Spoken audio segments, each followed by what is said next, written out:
اگر آپ کی فیملی ہے اور آپ کے گھر پہ ٹی وی ہے تو میری بات برائے مہربانی بہت غور سے سنیے گا۔ یہ آج سے 20 سال پرانا قصہ ہے۔ میں ورلڈ بینک کے ایک ذیلی ادارے کے ساتھ کام کرتا تھا جس کا مقصد پاکستان میں ایجوکیشن کو امپروو کرنا تھا۔ اتفاق سے ایک دفعہ مجھے ان کی ایک کانفیڈینشیل ڈاکومنٹ دیکھنے کا اتفاق ہوا۔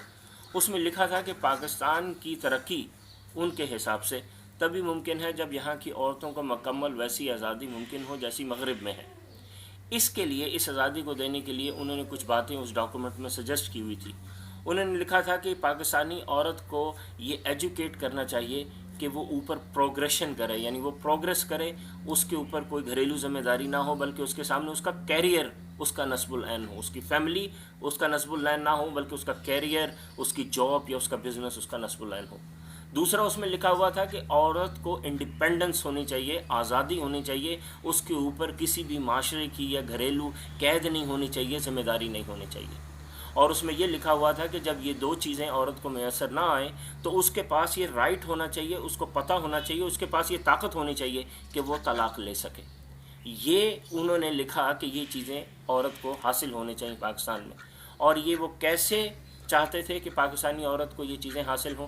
تو اس کے لیے اس ڈاکومنٹ میں لکھا تھا کہ پاکستانی عورت کے ایجوکیٹ کرنے کے لیے ڈرامے کا سہارا لینا چاہیے، کیونکہ پاکستان میں انٹرٹینمنٹ کے ذریعے کافی کچھ سمجھایا جا سکتا ہے اور ڈرامہ اس کا مؤثر ترین ذریعہ ہے۔ اور لکھا تھا کہ پاکستان میں پرائیویٹ چینلز کو عام کرنے کی ضرورت ہے، پی ٹی وی کو ختم کر کے بہت سارے پرائیویٹ چینل ہوں، کیبل چینلز، جس کے اوپر اس ایجنڈے کے تحت ڈرامے پیش کیے جائیں تاکہ پاکستانی عورت کا ذہن جو ہے اس کو ترقی دی جا سکے، ذہن سازی ہو سکے۔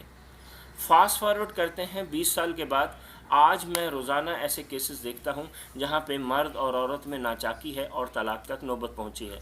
99% کیسز میں عورت ہے جو طلاق حاصل کرنے کی کوشش کر رہی ہے، اور جب میں اس کا انٹرویو کرتا ہوں تو وہ مجھے ایگزیکٹلی یہی بات بتاتی ہیں کہ یہاں پہ یا تو مجھے انڈیپینڈنس نہیں، یعنی مجھے اپنے ساس سسر اپنے خاندان کا خیال کرنا پڑتا ہے، یا پھر میں پروگریس نہیں کر پا رہی، میرا بھی تو کیریئر ہے، میری بھی تو کوئی زندگی ہے، میں بھی تو کچھ لائف میں کرنا چاہتی ہوں۔ وہ کوئی ذمہ داری نہیں اٹھانا چاہتی سوائے اپنے، اور اس کے لیے وہ پھر طلاق کی طرف بڑھتی ہے۔ میری آپ سے گزارش ہے کہ پاکستان میں اب صرف ایک انسٹیٹیوشن بچا ہے، صرف ایک، اور وہ ہے گھر کا انسٹیٹیوشن، فیملی انسٹیٹیوشن۔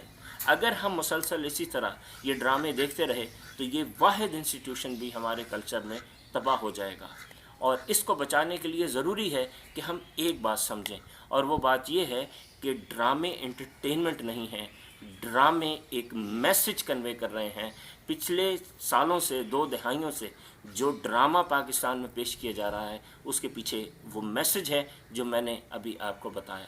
اس کا حل یہ ہے کہ ہم ٹی وی کو بند کر دیں، ڈراموں کو ایک زہر سمجھیں اور ان سے دور رہیں، اور یہ ذہن میں رکھیں کہ ڈرامے دیکھ دیکھ کے خواتین اپنے ہی گھروں کو تباہ کر رہی ہیں، اپنے ہی پاؤں پہ کلہاڑا مار رہی ہیں۔ علاج یہ ہے کہ ہم اپنے بچوں کے ساتھ ٹائم سپینڈ کریں، بچوں کو اچھی کہانیاں سنائیں۔ خود اس قسم کی زہر آلودہ کہانیاں سننے کی بجائے ہم بچوں کو کہانیاں سنائیں، اور ہم نے انتظام کیا ہے کہ آپ کو فری کی کہانیاں مل سکے، آپ کو پتہ چل سکے کہ فری میں کہانی کہاں سے لیتے ہیں اور اس کو سناتے کیسے ہیں۔ صرف آپ کو اتنا کرنا ہے کہ ایسٹ.ایجوکیشن پہ جائیے، وہاں سے کہانیاں بھی ڈاؤن لوڈ کیجئے، کہانیاں سنانے کا طریقہ بھی ڈاؤن لوڈ کیجئے، اور اپنی فیملی کے ساتھ خود ٹائم سپینڈ کیجئے۔ یاد رکھیے، پاکستان میں دکھایا جانے والا ڈرامہ انٹرٹینمنٹ نہیں ہے۔ اس کے پیچھے یہ مقصد ہے کہ پاکستان کے واحد انسٹیٹیوشن فیملی کو تباہ کیا جائے۔ پلیز پورے ملک میں اس کے خلاف مہم چلانے کی ضرورت ہے کہ کس طرح ہمیں ان ڈراموں کے ذریعے تباہ کیا جا رہا ہے۔ یہ اس وقت ہمارا سوشل ایشو نمبر 1 ہے، اس سے بڑا اس وقت ہماری سوسائٹی میں کوئی ایشو نہیں ہے، کیونکہ اگر فرد ہی تباہ ہو گئے تو پھر قوم کہاں سے بنے گی، حکومت کہاں سے ہوگی، اور اگر حکومت نہیں رہے گی تو ملک کیسے چلے گا۔ شکریہ۔